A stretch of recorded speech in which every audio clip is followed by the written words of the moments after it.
Fill to capacity. Crazy good stories and timely topics. Podcast for people too stubborn to quit and too creative not to make a difference. Inspiring, irreverent, and informative. Stay tuned.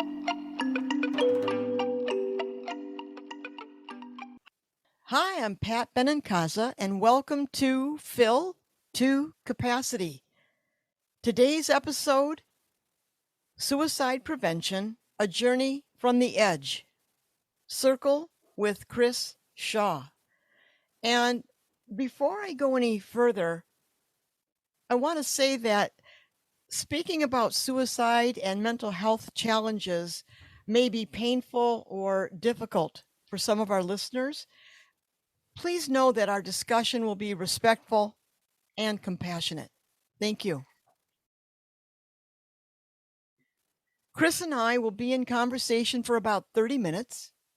Then we invite our circle to ask questions or make comments. Welcome, Chris. Will you tell us your story and what is the heart and mind connection? All right. Thank you, Pat, for having me here. Boy, tell you my story. This is a 4-hour podcast. Is that correct? Not quite. Let me start from the second question, Pat. The Heart and Mind Connection is a mental health advocacy and education nonprofit. We call it a peer run because all of the people from the board of directors down through all of our employees self-identify as having their own lived experience with either mental illness, substance use disorder, or a combination of the two. And why we think that's important in this ongoing battle with the epidemic of suicide and suicide prevention is that there are a lot of people, a lot of very smart people out there, a lot of very passionate people in this field working to figure out how we change this trajectory of numbers that has continued to go up over the past many years of the losses by suicide. And yet what I've come to find in my own life is that where people feel that they have the most connection is when they're able to talk to somebody who's actually been there before, somebody who has that lived experience, who walks that walk, shall we say. So when we formed this organization in 2017, a young lady by the name of Christine Wainwright and myself, we were in the midst of just being certified as in the state of Minnesota and around the country, what is called certified peer support specialists. And going through that class, we met and we began working for another organization in the state who was also listed as peer run. But they were a rural organization and really did most of their work in the rural areas. And being based out of the Twin Cities area, we thought we have a lot of opportunity here to get in front of people, especially during legislative sessions, being at the Capitol, kind of holding hands with legislation and walking it through the process and really, just sitting down in a legislator's office, instead of sending legislation and letters and things like that saying we really want this to happen, to be able to sit in front of them. And I'll never forget the first time I sat down in somebody's office as a state senator, and we were talking about this legislation to pass funding for this concept called peer respite housing. And I always, when I do those legislative visits, I get all dressed up in my monkey suit and everything, and a tie and everything. I'm looking good. And he's looking at me like, well, this sounds very interesting, but I'm not quite sure who is it that would actually benefit from this. And I said, well, right off the top of my head, I know this one guy with 2 thumbs. And I went, and pointed at myself. And he was like, I'm sorry. I didn't even realize you were mental. And I was like, that's okay. I didn't realize you were an idiot till you opened your mouth. But it's amazing that the people who are making these decisions at a legislative level very seldom have any type of lived experience of their own of dealing with a family member or someone close who is navigating the mental health system. And so to them, they're really just looking at dollars and cents and not the impact. And some of these things don't take a whole heck of a lot of money to be effective. And I get it. They're come at from every corner of the state, from everyone in their jurisdiction wanting different things done. Hey, we need a new ball field and we need a statue of the Jolly Green Giant built. That would be great for our community and things like that. And it's like, how about we dig in a little bit to give kids a place to go after school when they're latchkey kids and they don't have anyone at home and they feel really alone, to feel like they belong and have some purpose in life. Putting a face on some of these issues, I think, is what has been one of our biggest hopes in doing this from that standpoint of lived experience. When we talk about lived experience and what that means, it goes back to, for me, a long way back to my early childhood growing up in New York City. Now, there's probably people who have heard the term and maybe aren't familiar with it, but trauma, I think everyone understands what trauma is. Although for me, even though I was a military veteran, I didn't serve in any combat roles. I always believed that PTSD was reserved for those people who had seen combat and the effects of war. But the more I am in this field and learn more, I realize that trauma is really a multitude of things.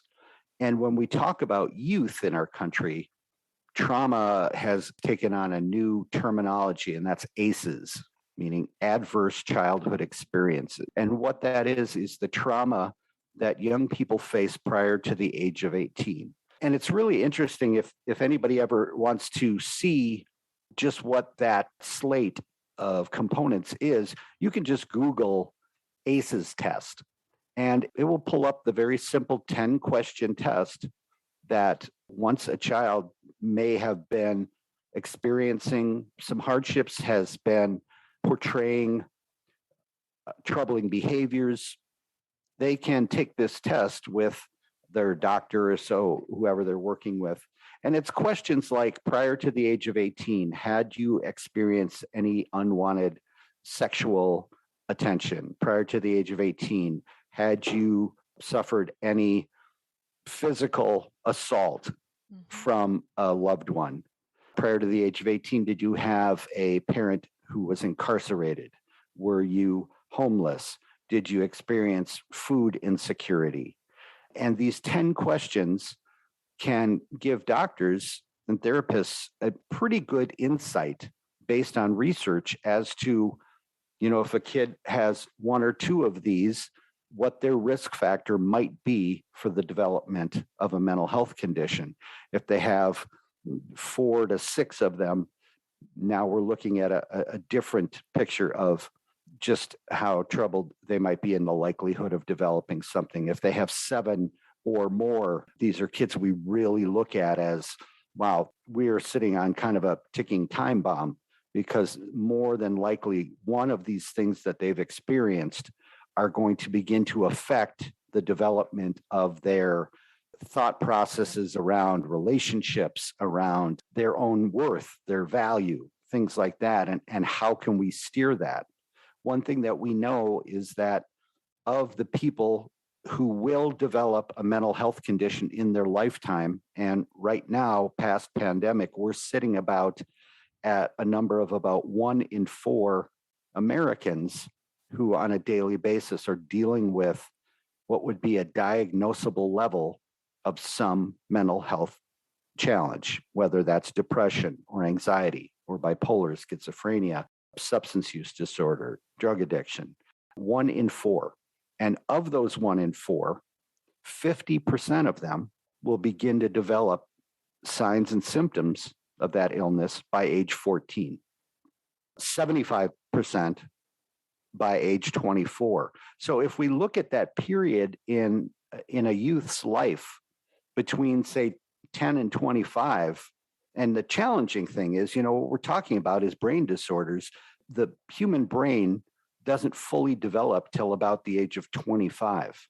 And yet, from 14 to 24, we're talking about 75% of those 1 in 4 are beginning to experience pretty severe and dislocating type of experiences in their life, whether it be not understanding how to navigate relationships, having trouble concentrating, fear, paranoia. I mean, even kids, we talk nowadays about kids as young as 5 and 6 who are reporting conditions that we can tell are anxiety. Yeah. And a young kid in elementary school, they'll go to their nurse and say, yeah, I've got this really bad tummy ache. I don't know what it is. And the nurse might be, "Hey, so did you have the corn dogs today?" Well, no, that's not what it was. Yeah. I just haven't, I don't know what it is. And find out it manifests in that physical way, even when they can't explain what it is that they're feeling. So I'd like to ask you on the opposite end, based on a quote by Glennon Doyle, quote, people who need help sometimes look a lot like people who don't need help. So will you speak to that? It's interesting because in getting into this field and doing this work, I'm both thrilled and knowledged by a multitude of some of the quotes and quips that share their space here. And sometimes it almost becomes overwhelming. But, I think one of the best ones out there is that not all diseases are visible. And what we're talking about is people walking around who on the outside look perfectly quote unquote normal and yet are dealing with a crap storm inside of their brain that keeps them from being able to, have conversations, to stay on track with something, to be able to explain something. And what the biggest part of it that I think is the most dangerous that we don't realize is part of what's going on inside of their brains are the lies that our brains tell us, the constant lies of you're not good enough. No one cares about you. You are not wanted. You'll never amount to anything. Worthless, useless, pointless, hopeless, helpless. And that stigma, or as you had that mention in your last show with Sue Abner-Holden from NAMI, is that when you break it down, we've used this word stigma for so long to try and explain what it is. Really what it comes down to is, as she said, is we're talking about discrimination on a level of, oh, you're different than I am. You can't do the things I can, but you look like you should be able to. And I think you're faking it. I think you're making this up to get out of work. You're lazy. And so we know that one of the biggest signs we see with people who are dealing with serious mental illness is isolation and pulling away from others for two reasons. One, I don't believe I'm worthy of other people's attention. And two, I'm so scared about what they might think about me if they knew what I'm feeling, thinking, that I might lose my job, I might lose my relationship, I might be ostracized. And so it's easier for me to just pull away and be all by myself and try and deal with this alone, which we know is about the worst thing somebody can do, is separate themselves from others. Yeah. And it's that critical voice that just seems unrelenting. It just keeps bearing down. And if you're at a place in your life where something is going on that really shakes you to your foundation, it's like you're being boiled in emotional lead and you can't get a handle. You can't see the light. So it's that isolation. It's almost like a dynamic duet between the critical voice and then isolating yourself more. Yeah. And it's almost like you're like, well, if I just go isolate and keep myself away from everyone, maybe that'll give me time to figure it out. When I've found personally, it almost does the opposite, in it allows me to just kind of stew in all of those voices and all those feelings and all that negativity and just reinforce why I wouldn't reach out in the first place. Yep. One of the things we know from research also is that for people who begin to develop a mental health condition, it can be on average 10 years before that person will reach out for any kind of help. So if you think about that, 50% of people begin feeling signs and symptoms at age 14. If you imagine that time period between when a young person is 14 and 24, how long they're dealing with these feelings of worthlessness, uselessness, that nobody cares, that I'm all alone in this. And at that point where somebody finally, like I said, on average 10 years, might be in front of somebody who might help them, very often it isn't their choice. Yeah. Maybe their behavior has become challenging and the police have been called on them. And they're just trying to explain, no, I don't know what was going on. I feel like everybody was out to get me and I had to get away, and or worse. Well, let me ask you from more of a macro view. When we talk about mental health challenges for teens, LGBTQ, elderly, veterans, different ethnic groups, are there similar red flags that all of these groups share? Yeah, I would say definitely are, and yet you hit the nail on the head with naming those different groups, because each one of them holds their own set of risk factors that put them at a greater risk for developing mental health challenges, whether it be LGBTQ youth who feel very ostracized already and feel challenged about whether they have anybody that they can really talk to about it, that anybody really would understand where they're at. People who work in rural communities and older people have a set of risk factors around lack of access to easy care and also the stoicism that comes with age. Talk about people who are just like, you know what, yeah, maybe it is full blown schizophrenia or depression, but you know what, I'll man up, I'll take care of this. So this is what I do. I can't make this anybody else's problem. And that's not what we're made to do. We're made to have other people in our lives to walk that walk with us. Kids, again, we say how much challenge there is for young people. If you think about the fact that young people struggle already with the idea that very little in their life do they have control over. Yes. And then perhaps then they begin developing a mental health challenge, and all those things that they're told, because maybe it's not recognized as a mental health challenge, being told how to act, how to stop doing that, just get up off the couch and go outside. You're making too big a deal of this. Why always so much drama from you? And all those kind of things that make them feel like, wow, what I'm dealing with is both my own problem and why am I making a big deal of this? Because I'm told it's not a big deal. And yet, why do I feel so horrible? Yep. And that brings me to Susan Cain's book, Bittersweet.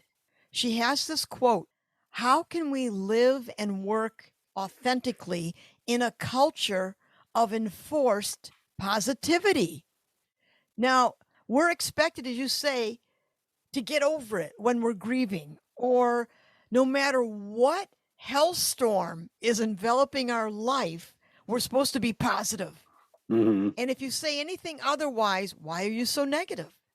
Yeah. Do you think that our be positive no matter what attitudes creates this unreal vacuum? Yeah, definitely can see that. And then I think we feel that the only way we're going to be accepted, whether it's in a job or in a relationship or in a parenting role or any of that, is if we fall in line with those directives that we've heard, even if we know in our heart that that's not realistic. I mean, it's not how I feel, but I feel like if I don't act that way, I'm not going to be accepted. And then the challenge I feel on my own is, how do I do that? I have no clue how to get myself to that place. And so for me, one of those things that started in high school was alcohol use. Yeah. Because it seemed to be some kind of an equalizer to where it numbed the pain I was feeling in my head and almost made me feel accepted. And it probably allowed me to then begin developing my sense of humor, to which also was a wall at that time, that I could deflect. I could deflect anything that came at me with humor. And so if somebody tried to ask a serious question about where I was at or what I was doing or what was wrong with me, I could play it off with humor and kind of turn that conversation in a different direction. I'd be like, woo, thank you. I didn't have to actually talk about it. It got so key as a tool for me that it led to a career in comedy, which was both the highs and the lows of how I lived my life. I mean, I absolutely loved every minute that I was on stage. And then I would come off and be in the hotel room and go, why the hell were they laughing? I am so stupid. I'm so worthless. I don't deserve any of that attention. But I got to buck up and paint the smile on my face and go do this again tomorrow. And I did that for 30 years. Another way of saying this, Chris, what comes to mind is that we don't have a space to feel what we feel. Mm-hmm. And so when we don't have a space, we make a space through drugs or alcohol or dangerous behaviors or doing things that when you're older and you look back, you think, oh my God, what the hell did I do? You just thank God you're still alive. But it is really about trying to carve out a space, a place to be. And that's what you're talking about. Yeah. And I think you also hit it on the head with risky behavior, Pat, because one of the things that, of my diagnosis, bipolar disorder, unclear thinking, lack of logical thinking, and risk-taking behavior as a way to, it's risky. So it gives me that adrenaline push, which might overcome some of the depression I'm feeling. What we know right now is that, and this just changed, but for the last 10 years, suicide has been the second leading cause of death for youth in our country between the ages of 10 and 24, second only to accidental death. And when you think about accidents that youth of that age group might get into, car accidents, climbing rocks and falling off, other risky things, we could really look a little deeper into the fact that some of those might have been activities that a youth took on and said, yeah, I know this is dangerous, but so what? If I don't live, I don't live. I'd like to shift gears a bit. A friend of mine, Chris Frickman, artist and art therapist who works with the Suicide Survivors Club, said, quote, when speaking with someone who is struggling, it's important to listen and not take on their struggle. Yeah. That's a biggie. Will you talk about that? That's a tough place to be. So one of the big classes, the most popular classes that we teach in our organization, the Heart and Mind Connection, is a class called Mental Health First Aid. And this is a course that was developed back in 2001 in Australia. And in 2008, it came over to the United States and was taken on by the National Council for Behavioral Health. And they rewrote the curriculum to westernize it and fit with our American culture. And they have 9 different modules of it, as you were talking about before, the different populations that have specific risks to themselves. So there is youth class, which is for people who work with youth, teachers, camp counselors. There's the adult. There is older adults. There is higher education. There is veterans. There is fire and EMS, police and corrections officers. There is rural communities. And then there's the new teen mental health first aid, which I'll talk about a little more later, where we actually go into the classrooms and teach the teens how to see these signs and symptoms in their peers. One of the biggest things that I found so effective in these, there's an acronym that they use to be able to help people if they come upon somebody in crisis of what plan do I use to go through this. This acronym is the ALGE, Mental Health First Aid Action Plan. And the plan is this: assess for risk of suicide or harm, listen non-judgmentally, give reassurance and information, encourage appropriate professional help, and encourage self-help and other self-strategies. All of them excellent. The nice thing is it's a non-linear plan. You don't have to do them exactly in order. But somebody asked me one time, Chris, if you can only have two of those, one or two of them, which ones would you have? And I said, no doubt, easily L and G. I would listen and then give reassurance or information. Because sometimes, especially with youth, that's all they're looking for. So many times in this world right now, with everything going on and everything being thrown at kids, they just want to know that they matter. Yes. That they're heard, that what they have to say means something to someone else, that they're not just shoved off as, you're just a kid, you don't know what you're talking about. Yep. We've got some brilliant kids out there who are being kind of brushed under the rug just because we're all moving so fast and we just don't have time to listen to everybody who says something to us. And that's a society change that we have to come about with. But how do we slow ourselves down to take that 5 minutes, or at least, even if we don't have that 5 minutes, not dismiss that young person? Say, you know what? I really want to talk to you. I'm headed to a meeting right now, but would you be available sometime today from 5 to 6? Because if you just say to a kid, I can't talk now, let's talk some other time, that just sounds like you're blowing them off. And we all know this. If we don't put a timeline on it, that later on never comes. And in that time, they sit with those feelings of, just one more person in my life blowing me off. I'm really worthless. And those feelings that are associated with this illness. And let me tell you, Pat, one of the greatest efforts I think we do as an organization, and most people in this field, is we have to get people believing that what we're talking about is an illness. Yes.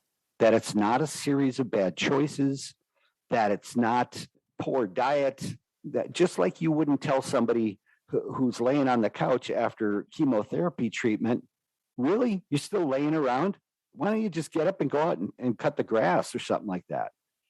Why is that okay to say to someone who has taken every bit that they have of courage to share that they're dealing with something that is really scary to them? And yet we treat it as, that's your choice. You're not depressed. Whatever you're depressed about, it's not that big a deal. Stop being so anxious over things. Hey, you're still taking that insulin for that diabetes? I can't believe it. It goes back to that American individualism, that be a tough guy.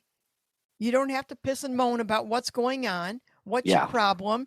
And if you're somebody who has a job and you're like, hey, you got a job, everything's fine. What the hell are you talking about? It's like this constant dismissal of really connecting with someone who's in deep pain. But then again, if we as a culture shift and really start to listen, we have to look at ourselves. I really think this is a compassion issue and an empathy issue. Put yourself in that person's shoes that you can't get off the couch. What does that feel like? Instead of, get the hell off the couch. Come on, get with it. So it's like we have to come to terms with the heart, with empathy, with compassion. Well, and I think that can start very easily with language.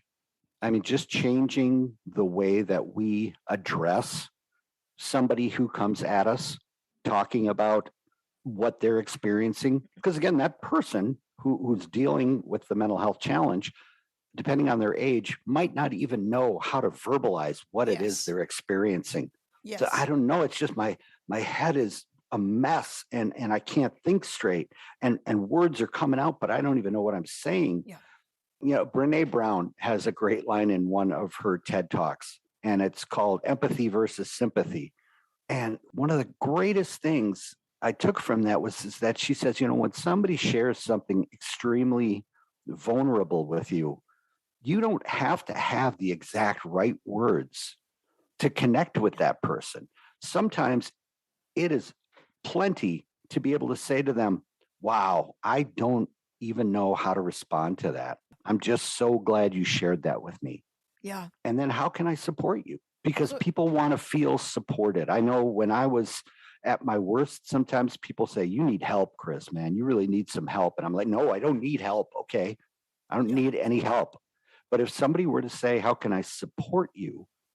Everybody wants to feel like they're supported. You don't have to agree with my choices. You don't have to understand fully where I've been in my life, but where you're meeting me right now, is there something you can do to help me make it from today to tomorrow?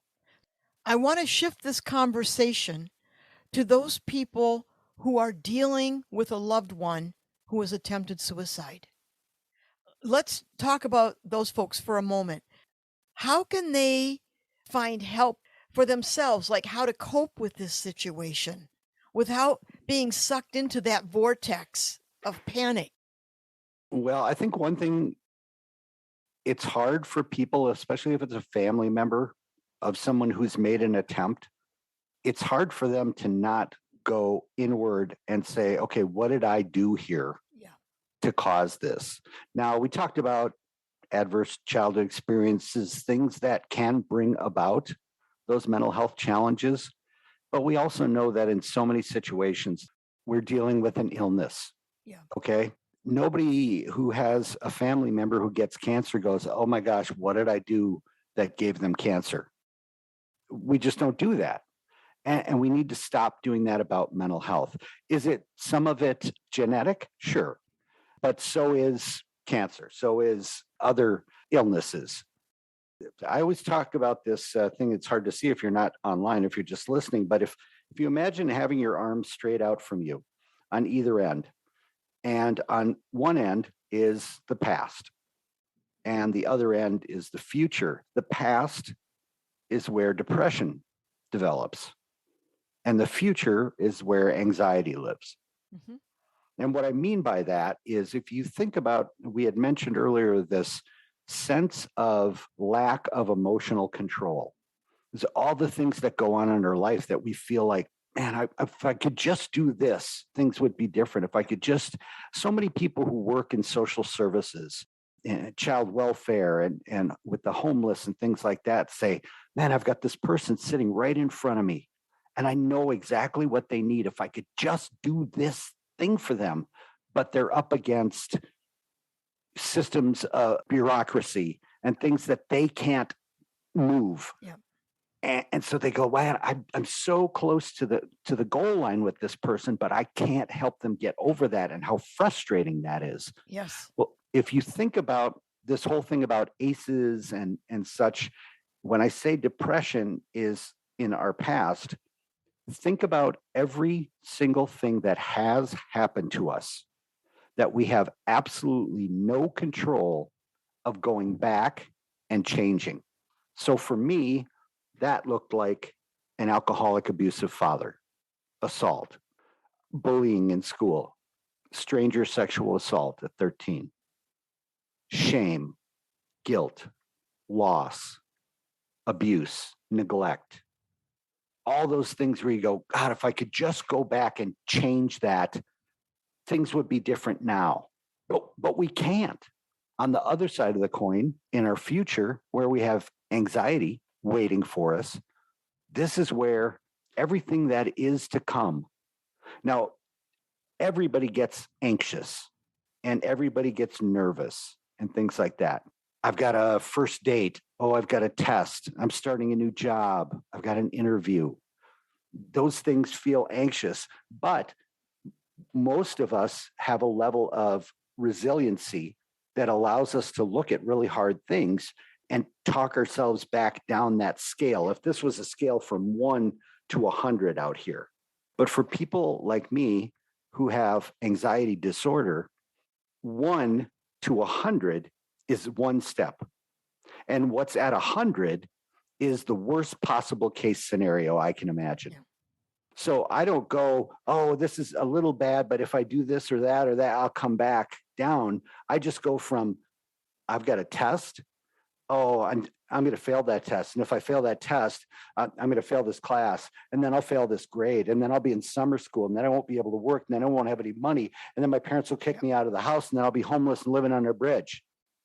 Wow, that's a lot of weight that we put on ourselves and not allow ourselves to work our way back down from that. Yeah. In the middle, Pat, in the middle between those two things is this small little space. And that space is right now, this very moment. Some people call it mindfulness. You know, how we're mindful of where we are in the present. How hard is it anyway, even without dealing with a mental health condition, to keep ourselves away from falling back into the things that have happened or worrying ahead to the things that might come? I mean, we have a conversation, Pat, you're telling me about your day and things like that, and I'm looking at you and I'm nodding my head. And yet the whole time I'm going, milk, bread, eggs, cheese, got to pick that stuff up, got to take Nick to hockey practice, and then who's going to watch the dog over the weekend when we go outside? Oh, I'm sorry. What'd you say, Pat? Yeah. Now, what if in those 5 minutes, Pat had just gotten up enough courage to be able to tell me, because she trusted me enough, that, hey, I'm having a really hard time. I'm really struggling and I need some help and I don't know what to do. But my mind was not here in the moment. So when we're talking with people, anybody, but especially people we know that might be struggling somewhat, how do we keep ourselves for whatever period of time it is, if it's 3 minutes, in that moment? Yeah. Not letting our stuff take us out backwards, take us out to the future. How do we listen non-judgmentally without having these preconceived notions of what you're telling me? How do we understand the difference between giving someone information and giving somebody advice? Because far too often, especially young people, they don't want to hear, oh, that's what you're dealing with? Well, let me tell you what I did when I was a kid. That's just how you get out of that. Rub some dirt in it and, being 100% present. Listening to everything somebody tells us before we reply. Far too many people think that listening is the act of waiting to talk instead of taking in information, processing what we've just heard. And that takes me back to that Brene Brown statement. Wow, I don't even know how to respond to that. I just know that I'm really glad you shared that with me. So, Chris, I want to go one step further and talk about those left behind when someone has succeeded in ending their life. The shock waves of constant what if, or if only I had, I should have, but are devastating. How do friends, families, how do they cope with this? Is there help for those that have been left behind? Ooh, well, the sad thing is that we're not talking about one or two people. No. When we talk about the numbers that we know, and for the people who aren't fully aware of what we're up against as a country, I always quote these statistics, and right now I'm doing 2019 because I remember them off the top of my head, but I want everyone to consider this, that in 2019 in the United States, there were 16,425 murders. So intentional death by another person. In 2019 in the United States, there were 47,511 suicides. In that year, in 2019, there were also slightly more than 72,000 deaths by drug overdose. And now, especially with the pandemic, that number has gone up. In 2020, we lost 93,000 people. In 2021, we lost 106,000 people. It's amazing to me when people say, because one of the things that we do is we work with an organization in St. Paul called the Steve Rumler Hope Network, who has a grant through the federal government to be able to provide training and free naloxone kits, which naloxone is the opioid overdose reversal drug, to put those in people's hands. And I have people actually say to me, they go, Chris, you're giving out all this money in this drug to what? To just keep a drug addict alive so he can go do drugs again? How does that make sense? And I love that stupid question because I will tell them, well, research shows that a person has 0% chance of recovery if they're dead. So I'm going to keep somebody alive 100 times and hope that that 101st time they're ready to make that change in their life.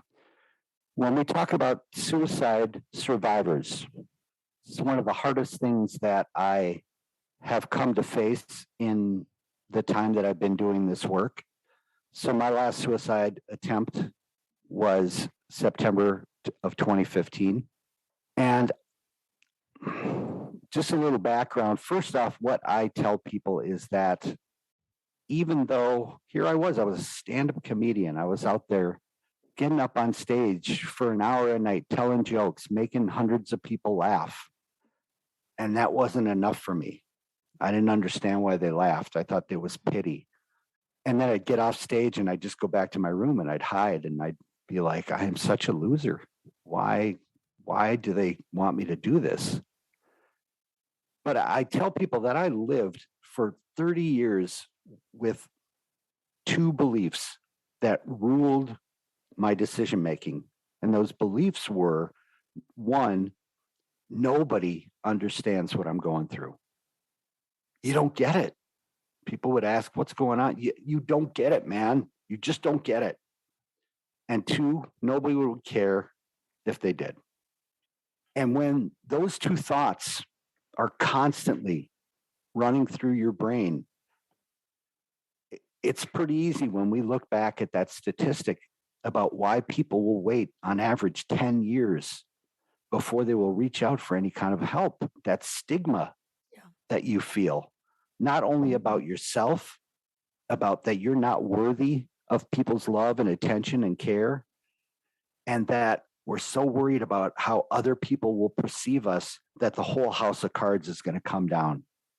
And so we fake our way through, we paint these smiles on.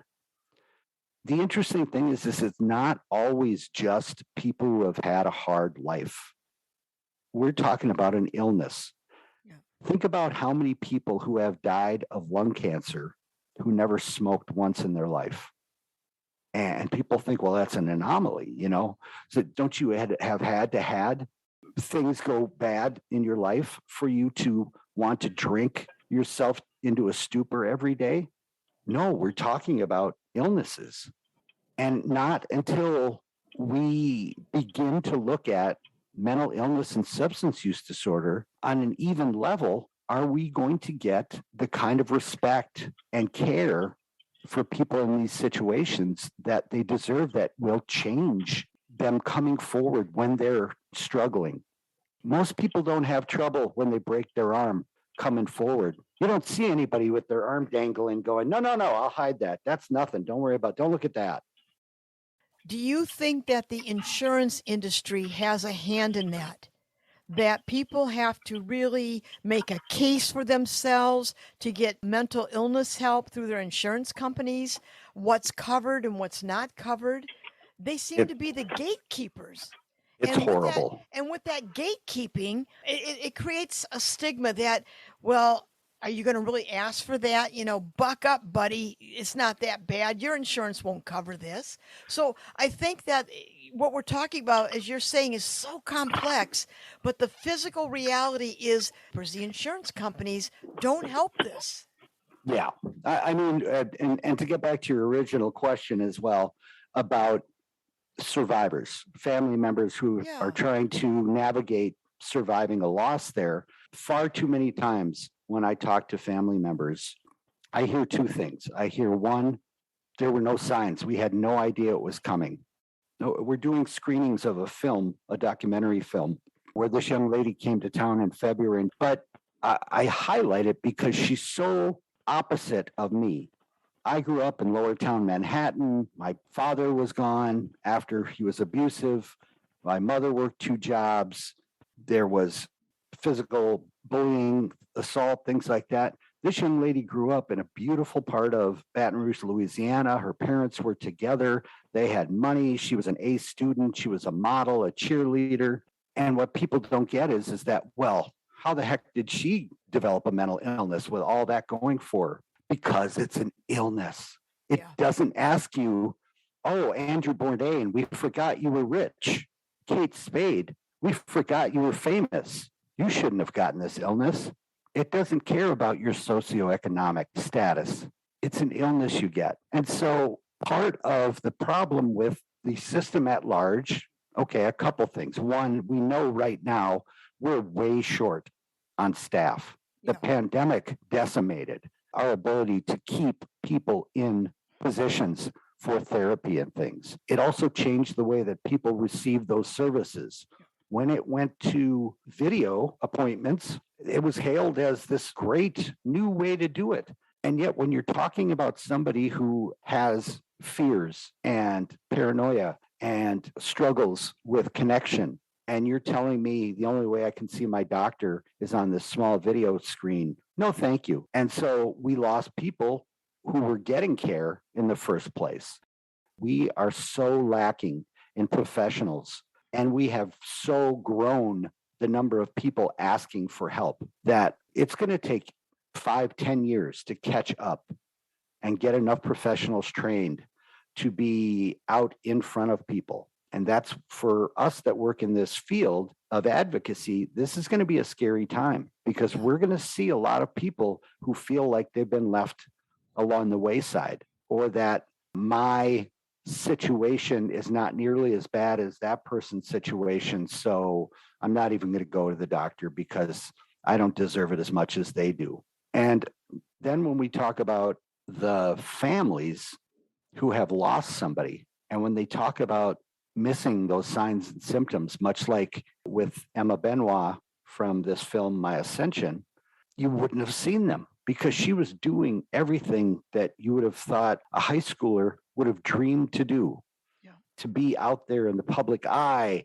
And yet we don't realize that that pressure that young people put on themselves to achieve, and that I have to be the best person because other people are counting on me. And where's my outlet when I feel like I can't be that person anymore? Very often, drugs, alcohol, risky behavior, things like that then become their only connection to something else, because I'm so damn scared if I tell somebody what I'm dealing with, I'm going to lose this sense of who I am in other people's eyes. And so for parents, after these losses, and whether they saw it coming or not, I have a great friend down in Wilmer who lost his daughter. They had been working with her and a therapist and hospitalization, and they thought things were maybe moving in a better direction. And then when they lose that child, the devastation. What didn't I do? What did I miss? Who am I to think that I can parent my other children?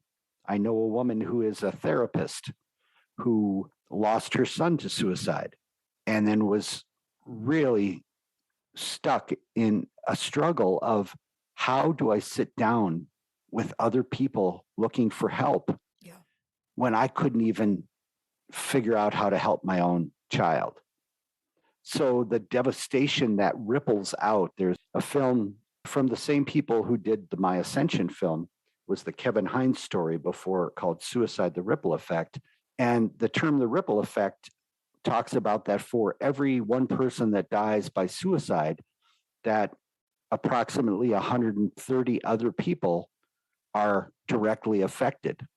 And if you think that I don't even know 130 people, well, they interviewed the Coast Guard guy who pulled him out of the river. He jumped off the Golden Gate Bridge and was one of only 34 people who've ever lived doing that. So the Coast Guard guy, the emergency room nurse who was the first on scene when he came to the hospital, his high school principal, who he was 2 years out of high school, all these people's lives who were forever changed because of that death, and thankfully for him, that survival story. But if you think that for every one person that dies by suicide, there will be at a minimum 25 people who will make an attempt and survive.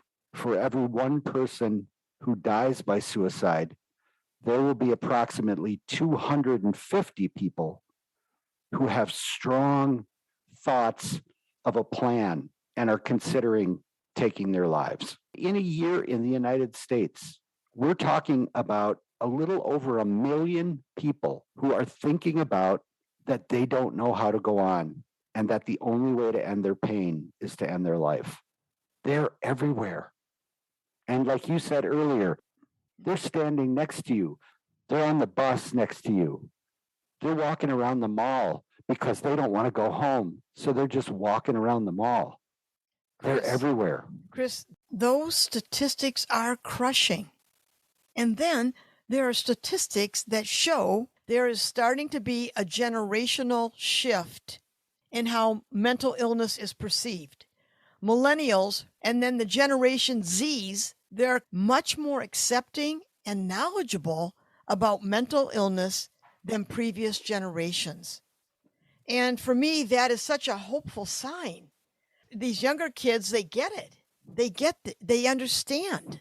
I believe they are. And I believe what we're starting to see, especially in the work that we're doing and our ability to talk to schools and convince schools that bringing in these kinds of trainings, this teen mental health first aid, where we go right to the kids and say it's one thing when adults are looking and seeing signs and symptoms and trying to respond. What is taken as acceptable is when, and this is why our organization is what we are, a peer run organization.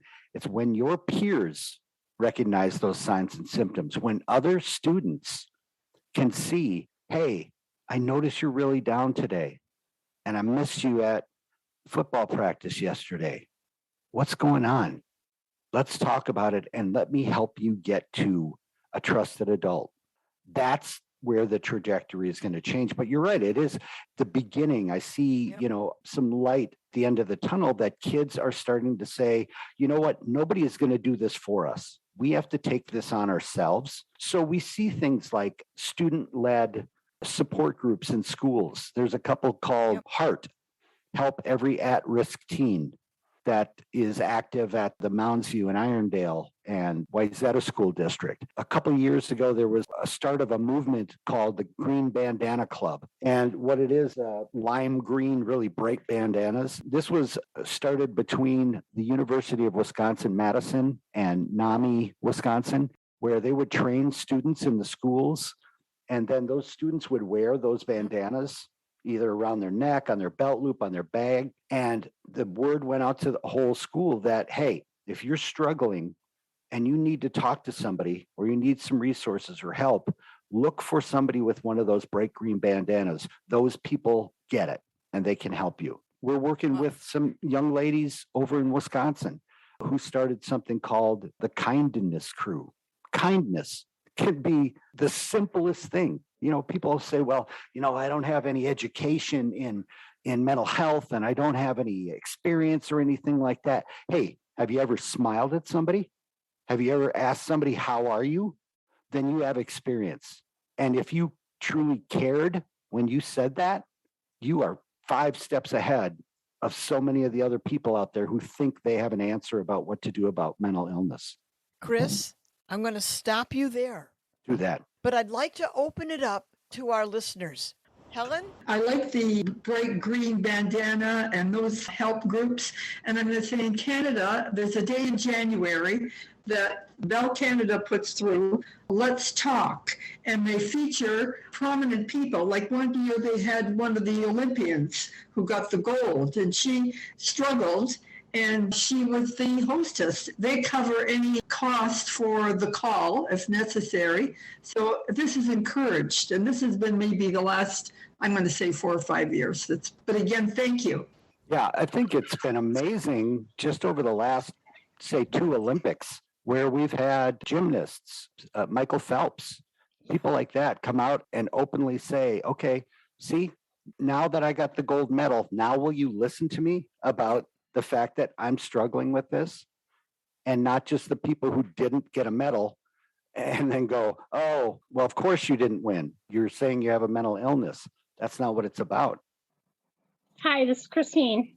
I work with Chris on a regular basis, and I'm always amazed at how he's able to bring things to the forefront without being overly exaggerated because we work with this every single day. And I'm a peer also. So I definitely have my struggles. But I really feel that, the community and just doing whatever you can to where people are at is what you can do instead of saying, I don't know what to do. If you're just there, it makes all the difference. Yeah, thanks for making that point, Christine. It's frustrating when you get into this kind of work. You think, I want to wrap my hands around, I want to save everybody now. And it's hard to just say, okay, that's not realistic. Where do we just start chipping away? It doesn't seem like enough. But every one person that we get to understand this differently than they did before, every one person that realizes that they're not alone, that there are people that they can talk to at any time, that's how this is going to work. It's going to be a slow process, but it's not going to be any process if we don't take that one step at a time. Hi, my name's Kyle. I had Pat as a teacher at Perpich a couple years back. I just wanted to say I really thought this was an incredibly important discussion. It's something that means a lot in my heart. I've experienced two very close friends who are now gone from this in the past 10 months. And ever since both of those have happened, I've just been trying to read up and trying to do as much better as I can to try to prevent something from this happening, no matter what, because I don't know, it's definitely a pandemic in itself that we're not doing enough about. Kyle, thanks for both being here and sharing that story. If you are have any interest in working even on a volunteer basis on some of the events and things we have going on, we would love to have you alongside of us. Absolutely. Hi, Sarah. Hi. My experience with all of this has been that in the last few years, I've known 3 young men who have taken their lives. And the numbers that you quoted, Chris, about how many people are affected, I can well believe. The effect is profound, long-lasting, really doesn't seem to ever go away. The feeling of shock, the feeling of helplessness, at first wondering, wasn't there something more I could do? And at some point having to accept that in these cases anyway, probably not. But I think in addition to that, what I found extremely disturbing was that I wanted to get involved. I live in Buffalo, New York, and we have a crisis services over the phone help.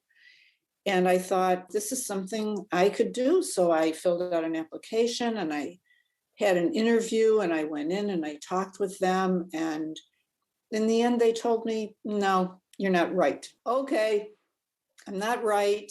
I can't do this. I don't really know what else to do. I was extremely upset. And I thought, I can do something. I mean, I can answer a phone. I have empathy. But I think what you said, Chris, about kindness is what I'm going to take away from this. Because this is something I can do. And the fact of the matter is, as you said, you don't know who is dealing with this and who is suffering. One of these young men was a stand-up comedian. I mean, who knew? I didn't know that he was unhappy. He put on a happy face. So, yeah, being kind and smiling and being available to whoever you run across in your best possible way, I think is, for now, all I can think to do. And it's not nothing. Nope, not at all. Because, that one greeting to somebody, one of the things I talk about in the mental health first aid classes, in my experience now, both from it being me when I was younger and now seeing it when I'm in schools, is I could walk through any school in this country at passing time and I could show you kids who are struggling because the signs and symptoms are all the same. They're shuffling with a very small gait, probably not moving their arms. They're looking down. They're not making eye contact, walking really close to the lockers. Maybe is that person really deep in thought? Possibly. But I would still walk up to that person and stop them and go, hey, just noticed you seemed a little down. Something going on you'd like to talk about. But even a hello to somebody who feels invisible I felt 100% invisible. That's why I would go walk around the mall, because I was like, God, please, somebody notice me. Because I felt like there was nothing about me that was ever going to be recognized. And I was so alone in what I was feeling with. We just want to be accepted as somebody who's struggling with something just like a bunch of other people are. So don't give up on the use of your empathy. I would say reach out to NAMI, NAMI, in your area. They have programs where you can get involved in doing outreach. The fact that you want to be involved says everything I need to know about you. Okay. Anyone else? I'll jump in, Pat.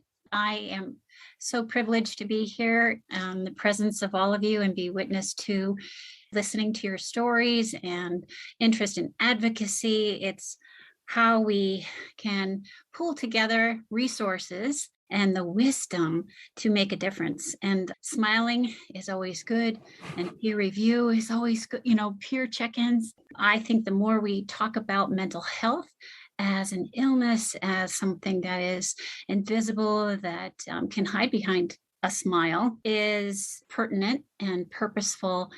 And I also echo what Pat, you were saying about millennials and Gen Z. As a professor at a college, I am very forthright students who say it's mental health challenges. And I always am good about linking them up to resources and following up. But the conversations are out there. And I think it's important for us to be the facilitators of more conversations and kind of probe into the discomfort and say, hey, it's okay. This is okay to talk about. This is what a lot of people experience. Chris, where do you teach? I am teaching at Metropolitan State University, and I recently hired part-time as an art therapist for the Suicide Survivor Club. So I am really passionate about being an advocate and making a difference and being there for those who have experienced loss. There are the variables of experiences that we go through as suicide loss survivors, and having the conversations to move through what might be shame or grief or sadness is crucial. Thank you for asking. Excellent. And Pat, I want to do a little plug if I could. Chris, would love to have you come on. During the pandemic, I remodeled my basement into a TV studio, and I started a show called Seriously Mental with Chris Shaw. And it's kind of like the Tonight Show, where I get up and I do a monologue, and then I have a guest come on and we interview, and then we have a musical guest. And we actually got picked up by the WB23 here in the Twin Cities, and that will begin airing September 10th every Saturday from 4:30 to 5. Helen? Any chance of this program ever getting onto YouTube? Yes, because what we'll do is once we film the episodes and they air on those Saturdays, probably Monday, they'll hit our YouTube channel. Thank you. Yeah. Well, okay. As we wind down at the end of our discussion, Chris, thank you for your being here and your badass attitudes and the way you go at it, being a mental health advocate. Just big respect and thank you. Thank you. And to our listeners, thank you for your comments and your questions. You really made for an incredible discussion. This podcast is dedicated to those who left too soon and to those left behind. Thank you so much. Thank you.